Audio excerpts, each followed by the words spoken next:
Thank you so much, guys, ladies and gentlemen, and welcome back to my channel.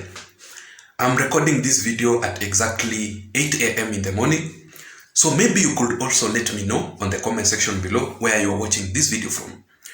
And if you're watching this video and you haven't subscribed, I'm requesting you to kindly support me by subscribing to my channel. You can also give this video a like or just press that thumbs up button on this video down below. Because if you do that, ladies and gentlemen, YouTube highly recommends videos with a lot of likes to reach out to others.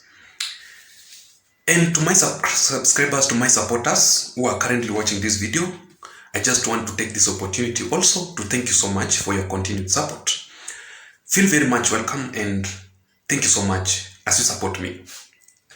Now let us go into our critical analysis for today without wasting a lot of time. The Azimio la Umoja Alliance chairman, Uhuru Kenyatta, the retired president of Kenya, officially resigned in the Azimio la Umoja Alliance as the chair council. Through that resignation by Uhuru Kenyatta, officially marked the end of the handshake between him and Raila Odinga, a handshake which lasted for more than 4 good years. However, the Embakasi East member of the National Assembly, Honorable Vybz, together with majority of Azimio la Umoja Alliance leaders, including supporters, strongly believe that Uhuru Kenyatta used that handshake to con Raila Odinga for all those 4 years and to pretend that he had fallen out with his deputy by then, Dr. William Samuel Ruto. And I was listening to them and their arguments, and the reasons as to why they strongly believe that Uhuru conned Raila Odinga is because of one,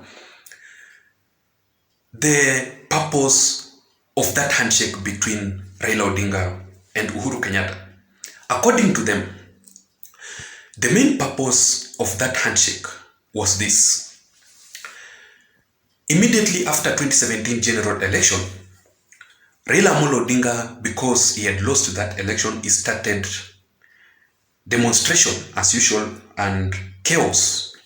So Uhuru Kenyatta knew it very well that if he continues this way, he will not deliver to the people of the Republic of Kenya because there is no peace. Where there is no peace, of course, there is no development in the country. So Uhuru Kenyatta and William Ruto had to sit down and find out a solution on how to stop Raila Odinga from this chaos and destabilizing the peace of this country. So according to Vybz, he says that the step that Uhuru Kenyatta decided to do, he decided to bring Raila Amolo Odinga to his government through that handshake, and therefore William Ruto, the deputy president, decided to play the role of the opposition side. That is what was the purpose of that handshake. The second reason as to why Uhuru Kenyatta conned Raila Amolo Odinga, it is because of the BBI, the Building Bridges Initiative. Immediately Raila Odinga now entered into the government through the handshake. He started structuring or coming up with strategies that will make him to become the president of the Republic of Kenya in the year 2022. So he came up with this idea of the BBI and he delivered or he displayed to Uhuru Kenyatta. Uhuru Kenyatta knew it that this is a way that Raila Odinga wants to use this BBI to become the president of the Republic of Kenya, and Uhuru Kenyatta did not want that to happen because he wanted just to con Raila Odinga. So what he did, he accepted that BBI. However, he decided to add some issues inside the BBI just to make it fail. And one, he introduced the 70 new constituencies in the BBI. Remember that the only body that deals with the constitution, the constituencies here in Kenya is none other than the IEBC. That is the work of the IEBC. So they had already entered into the duties of the IEBC. That is why the BBI failed. Secondly, Uhuru Kenyatta introduced an ombudsman in the BBI. An ombudsman, ladies and gentlemen, is somebody who will act as the supervisor, who was to act as the supervisor in the judiciary, to control them, to supervise them, to manage them. And remember that the judiciary of this country is an independent institution. Therefore, introducing a supervisor or that ombudsman, it was something which the judiciary will not support at all. That is why they had to fail to declare null and void to that BBI. That is what made the Azimio la Umoja Alliance leaders, including Babu Owino, to think that maybe Uhuru Kenyatta conned Raila Odinga. And at that point, it is because of the failure to remove the IEBC chairman. What Uhuru Kenyatta did to Raila Odinga, he only told Raila Odinga, okay, if you want to become the president of the Republic of Kenya, I will handle the IEBC chairman, Wafula Chebukati. And he instructed Raila Odinga, what you will do, just bring your own IEBC commissioners so that it can make work easier for you. So that is why Raila Odinga had to go and came up with this IEBC 4 commissioners, including Cherera, Nyangaya, Masit, and the rest. Those were the IEBC commissioners endorsed by Raila Odinga just to make it easy for him to become the president of the Republic of Kenya. But Uhuru Kenyatta promised Raila Odinga that he will handle the IEBC chairman, Wafula Chebukati. Why was it hard for Uhuru Kenyatta to remove Chebukati by that time? That is why they personally think that Uhuru Kenyatta conned Raila Odinga. And the fourth point is that Uhuru Kenyatta promised Raila Odinga of an non-existence deep state.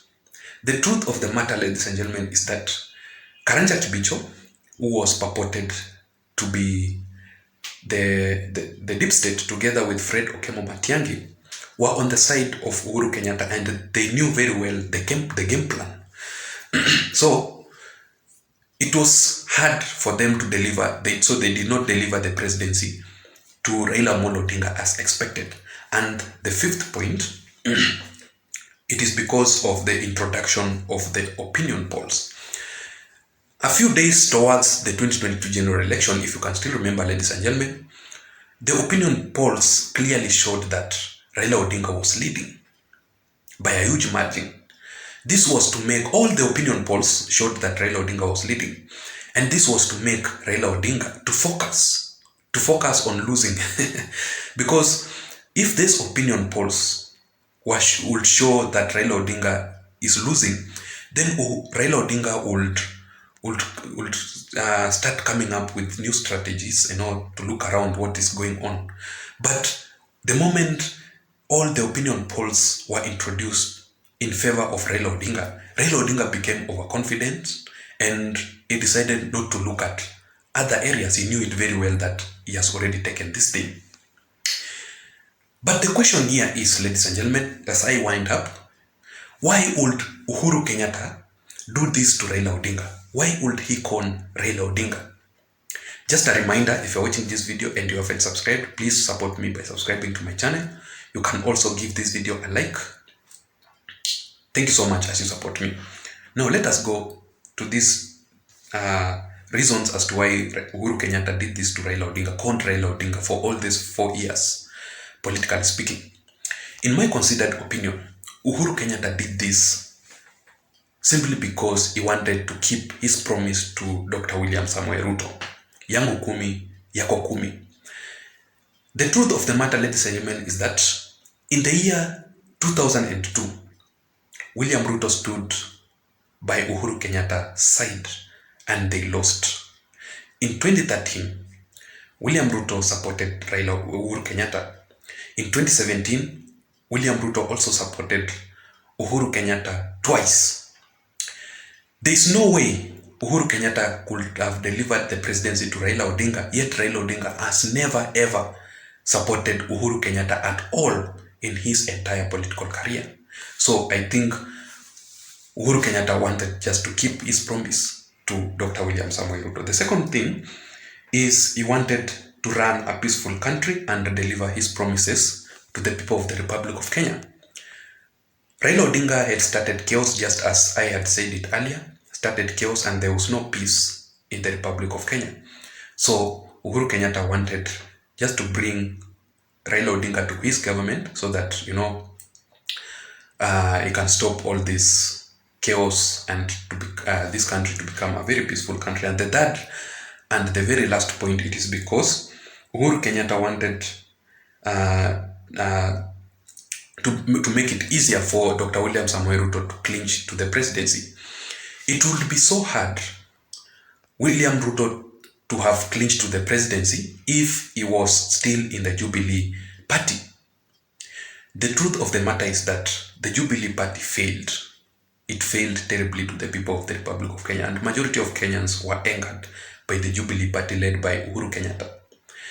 So the moment William Ruto got out of the Jubilee, all the failures of the Jubilee were attached to Raila Odinga, and as people started pointing fingers at Raila Odinga, you are the advisor of Uhuru Kenyatta, yet majority of people are suffering from hunger, high economy, and all the rest. So William Ruto was able to distance himself from the failure of the Jubilee party, and that is how he clinched to the presidency easier. I don't know what you think. Let me hear your thoughts on the comment section below. Otherwise, I don't have much to say. Thank you so much, guys, for your continued support. Until next time, my name is Json. Thank you.